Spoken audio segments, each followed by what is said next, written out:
Hello and welcome back to another Dare to Game video. Today we're taking a look at the new Kingdom Come Deliverance 2 official story trailer. I released this in a short form when it came out on my channel, but I haven't been able to analyze it yet because, as you may be able to tell, I got really sick last week and I lost my voice, and I'm just finally now getting it back, but I really wanted to react to this video and get it out to you guys. So we're going to be taking a look at it, and I have watched through it a couple times, and there's some interesting stuff in there that I wanted to talk about. So I don't know exactly how long this will turn. Hopefully this doesn't turn into a 20-minute video because I don't know if my voice will even last that long. But there are a couple things I want to talk about, so we'll go through, we'll watch it. I'll do the old pause and reverse and all that sort of stuff. So let's get right into it.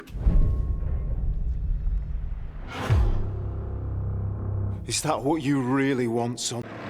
No matter how many people you kill, you can't change what's happened. All right, so right there at the beginning, we're starting off, just a little note. Anytime we're seeing in Kingdom Come Deliverance the red filter over Henry, that has always in the past signified like his dream sequences. So these will be his internal thoughts that are used to process his past, or in this case, possibly dark fantasies. If it's still his past, like it has been before, every time we've been in the dream sequence, it's been some version of something he's already been through, then that presumably is a dead Istvan Toth. So it's possible that this scene we're seeing is after you maybe kill Istvan Toth in the game. So it's possible that we're seeing here that you do in fact do that. Either that, or they're changing the dream sequences, how they work in the lore of the game, and it's possible that this isn't happening, it's just something that Henry's dreaming about. But, you know, hard to say, but I would say it's fairly clear that that's Istvan Toth on the ground, and that is the sword, of course. So that could be what that means. Is that what you really want, son? No matter how many people you kill, you can't change what's happened.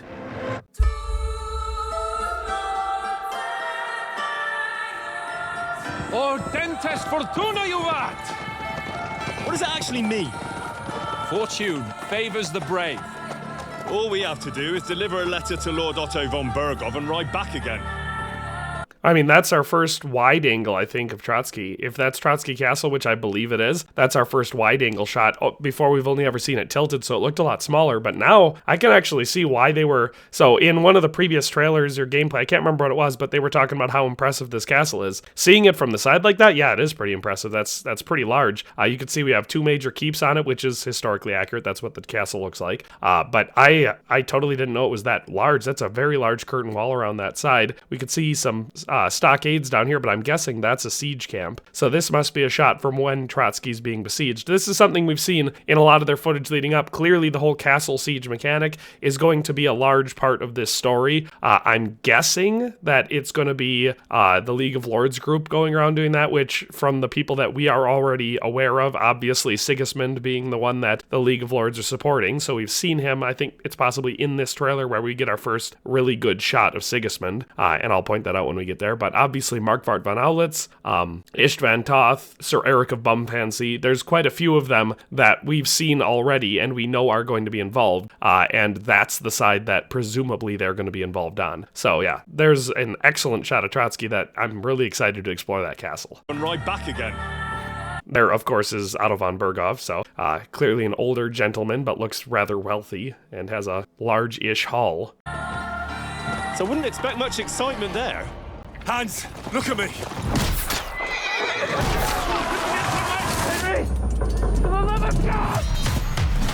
All right, so we were getting shots of our alleged ambush that we've heard of, alluded to before in previous videos. So I'm assuming in the gameplay that we saw where Henry and Hans were at that cottage or whatever when they stumble in all injured, it's probably after this ambush, because it looked like that was still the retinue from the beginning of the game. So they're riding in dressed like this. Let's see if they're wearing similar armor, if we can see them in that ambush, because that'll tell us that ambush scene is likely happening relatively early in the game and is what sets up our stay at that little cottage getting healed in the woods. There.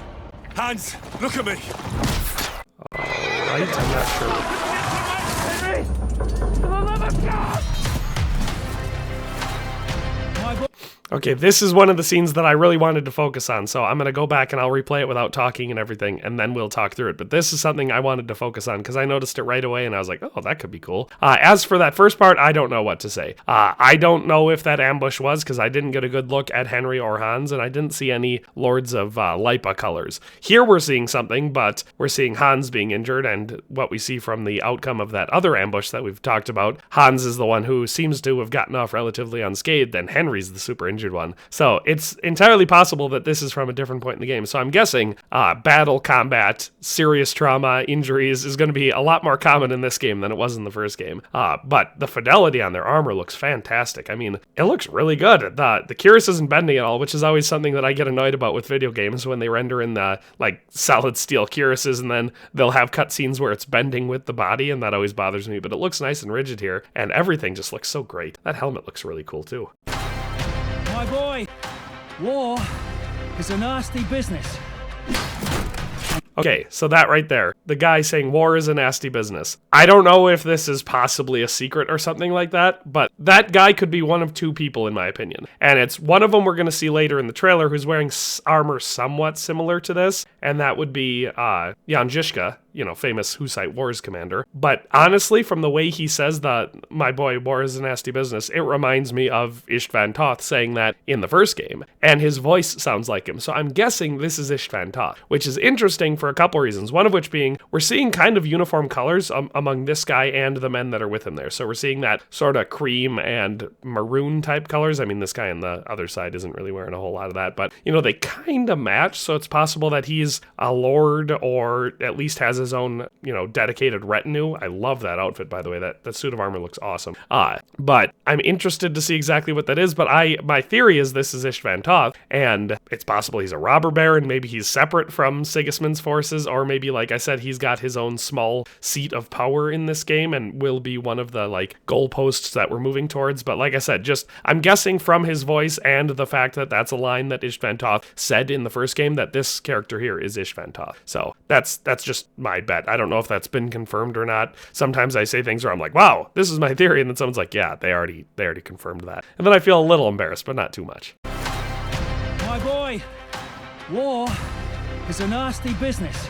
And it is better to have your head on your neck and your foe on his knees than the other way around.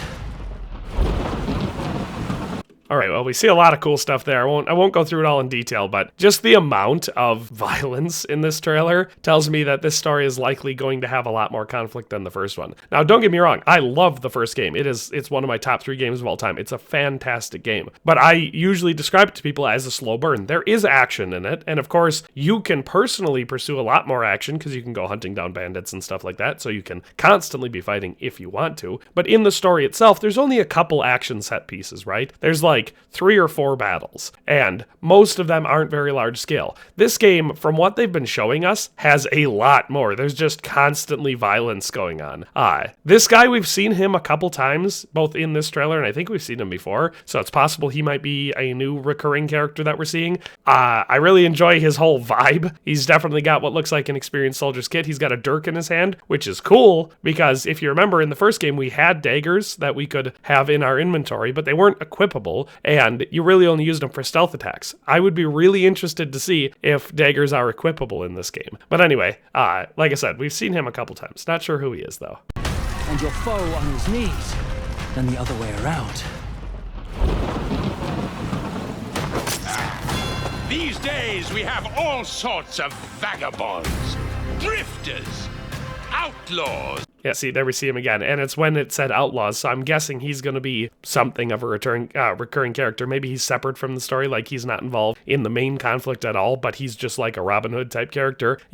Some guy leading an outlaw band, or is an outlaw on his own that's killing travelers or something like that. It would be interesting to see if the whole wayfarer / wandering knight type thing from the first game has been upgraded in the second game to give you more of a story behind it. An example I would use of that is in The Witcher 3, you ran into that knight who I can't remember his name, but you run into him 3 times and he wants to fight you each time, and each time you beat him and he comes back upgraded the next time. It would be interesting to see if that's the type of encounters that maybe we're getting through a character like this. bandits roaming. Well, and it flashed to bandits when it had Istvan Toth. So that would again support my theory from the earlier spot where I'm pretty sure we were looking at Istvan Toth, that maybe he's not as involved with the larger lords or anything. Maybe he is like a robber baron, because that was something that became fairly common at this time in history. In fact, later in his life, Radzig Kobyla, it was robber baron before, being forgiven essentially, and then of course facing the end that he faced. I covered that in my history channel, or on my history channel, Parry This. I have a video about Sir Radzig Kobyla over there that I talk about his whole life. So if you're interested in seeing where his story goes, check that video out. But I won't spoil it here. But it flashes to each of these people as they're saying a thing, and of course I have to assume that that was intentional. And so we have vagabonds, drifters, outlaws, bandits, and it's flashing to various people, and for bandits it's on Istvan Toth. So again, leading into my theory that he's like a robber baron. Bandits roaming the country. I urge you all to be vigilant. And there we had flashes of, again, like I said, those main characters that we're already familiar with. So we've got Istvan Toth, Eric of Bumfancy, and of course we have Markvart von Aulitz. This guy who, again, I think was a Rosenberg, just because if you look at the little decorative, I forget what those are called, the things on his elbows there, they have the Rosenberg crest on them. Let's see if we can get it zoomed in. So you can see it's got that flower. That's the Rosenberg crest. So this must be, Henry III of Rosenberg, I think is who would have been the guy at the time. So I think that's who that is. Of course, there's Eric, there's Markvart, and their armor all looks awesome. I urge you all to be vigilant. You know who I am! There, of course, is Hans Kapan, locked in a prison cell, and it's hard to tell what's going on there. It seems like maybe there's some smoke, like in the foreground here, and in the background that could potentially... You know who I am! It could be like a building on fire, but it could also just be torchlight out there. So, whatever the case is, clearly Hans Kapan has been arrested or whatever and is locked up in that scene. You can't kill me. You're the same as me. You play the game. But you don't understand the rules. And in the end, you'll lose. I'm not like you. All right, so there we got a couple of things all flashing relatively quick, but I didn't want to interrupt him. So there we've got Istvan Toth again, and we're once again in that red filter, so it's clearly a Henry Dream sequence. And he's got the sword like tucked under his arm, it looks like there. So again, it's hard for me to interpret what that could potentially mean. Maybe this is, again, just, like I said, maybe they're switching the dynamic and this has nothing to do with past events at this point, and Henry is just still fantasizing about killing him because that's like his thing. Maybe? Not sure. Then we get a scene where Henry appears to be torturing someone for information, and we can see Hans is there behind him. That could get pretty dark. I'm guessing that's going to be one of the things that this game really drives home a lot, is maybe it's going to be choice-based, or maybe it's not, but Henry is going to have the opportunity to descend down pretty dark paths, and I think this trailer really leans into that.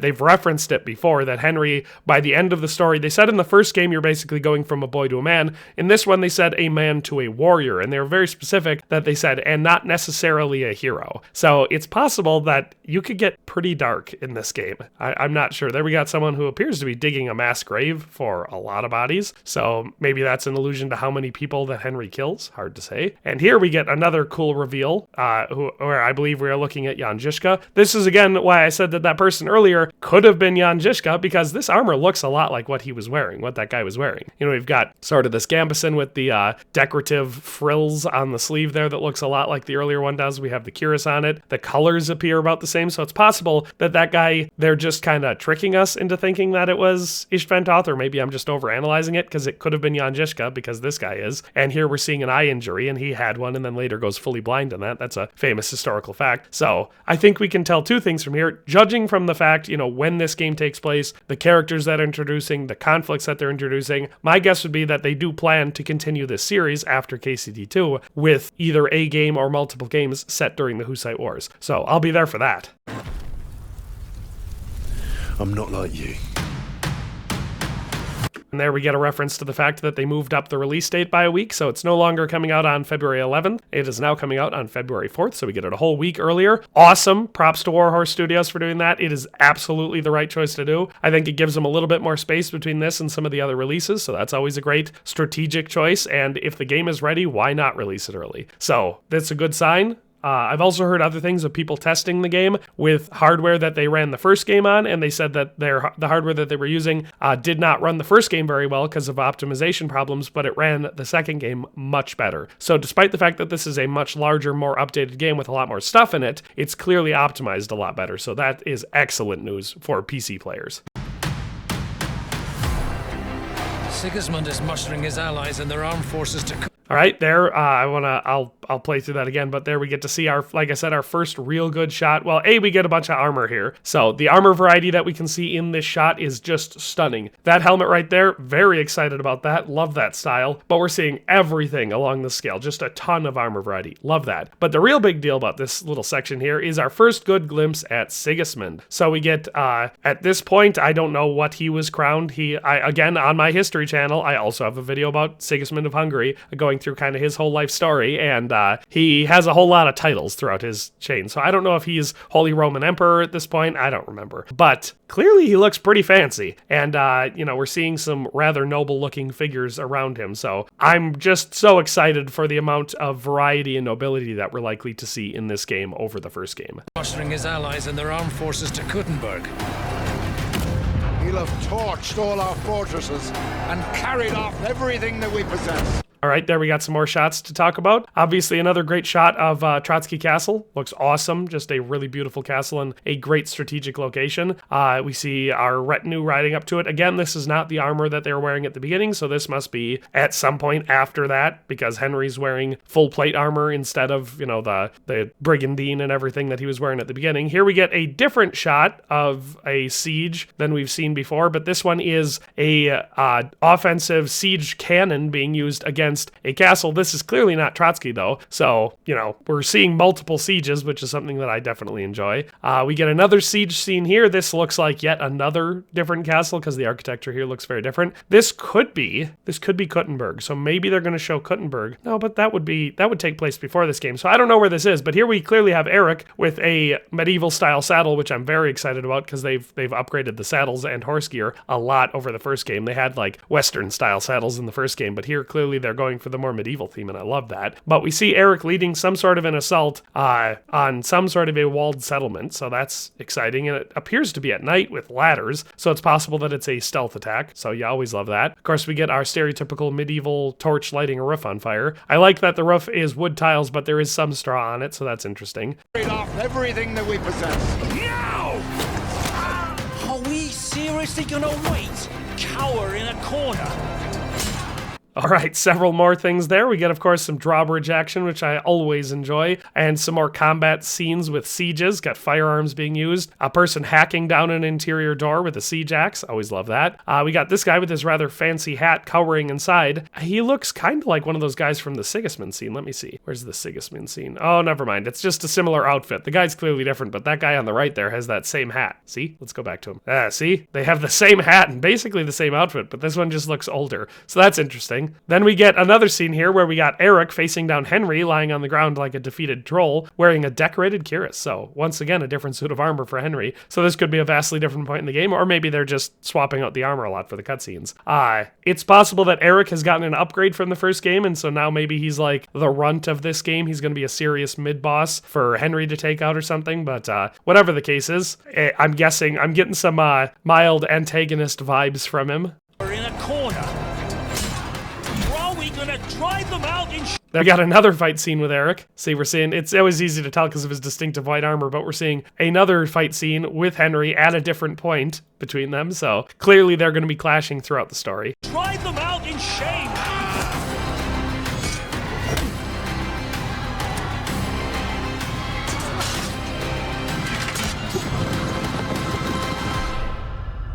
I remember everyone I killed. All right, so before we get into that little final monologue there, we can see a couple more things happening. Got some relatively lightly armored people fighting, and it appears like the ones on the right might be Hans's people. They're all wearing yellow at least, so they could be Lords of Lipo people or could be someone else. Obviously, Hans isn't the only person using yellow, and they're being attacked by red. That could be the Kuttenberg sigil I see there, but it's hard to tell. But that could be Kuttenberg people attacking Hans's people for all I know. Then we get a tournament shot, which I think could be from the gameplay footage they've showed us before of the whole Swordmasters Guild thing going on. So, but we're seeing tournament footage there. Then we get what appears to be, yep, that's Henry flipping down his visor, leading a charge on something. So I don't know if this is much later in the game. Maybe Henry establishes some sort of, authority for himself as a military commander. But whatever the case is, it appears that he's leading this charge there, whatever it is. There we get another shot of our Father Godwin, who we not only know is going to be in the game a lot, but from the IGN footage that they showed, we are actually going to play as him, at least for a portion of the game, because in the gameplay footage that they showed, you were playing as Father Godwin in a siege. So, interesting that you'll be playing as different people. I wonder how much that will follow through in the game. I wonder how much that'll come up, if it's a one-time thing, or if it's something that happens a bunch of times. I have no way of knowing.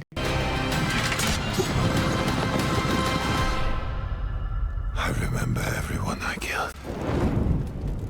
Are you sure you didn't kill someone's father or mother? War is a nasty business. All right, so there we get that same war is a nasty business line, this time clearly being delivered by someone else. So, again, that could be on Zizka we're hearing there, and maybe that it was just the misdirection that they were going for before. We're seeing more of the dream sequence stuff having to do with the, the burning of Skalitz while it's going on, but my theory is that this voiceover is coming from Markvart von Aulitz. I'm guessing at some point Henry might actually kill Markvart von Aulitz in this game. And that sounds crazy because he was obviously this huge historical significant figure, but he was also dead by the time this game takes place. I'm pretty sure in real history, Markvart von Aulitz was already dead by this point. In fact, he might have been dead by the point that the first game took place, if I'm remembering correctly. So it would not be that unusual if they have Henry, who is obviously not a real historical person, if they have him kill this person that was already dead at this point in history. That would not really upset me, historically speaking. So it's entirely possible that Henry might be able to achieve all of his revenge goals. And of course, the underlying story behind that, based on everything they've been saying so far, could be that, revenge isn't worth it, and in the end Henry became a monster himself. So whatever the case is, I'm excited to explore all those avenues, but that's my theory for this guy talking at the end, is that maybe Henry has brought Markvart von Aulitz to his knees and he's about to kill him, and he's accusing, you killed my father, all that sort of stuff, and then he's asking Henry, I'm willing to bet you've killed a father or two in your time.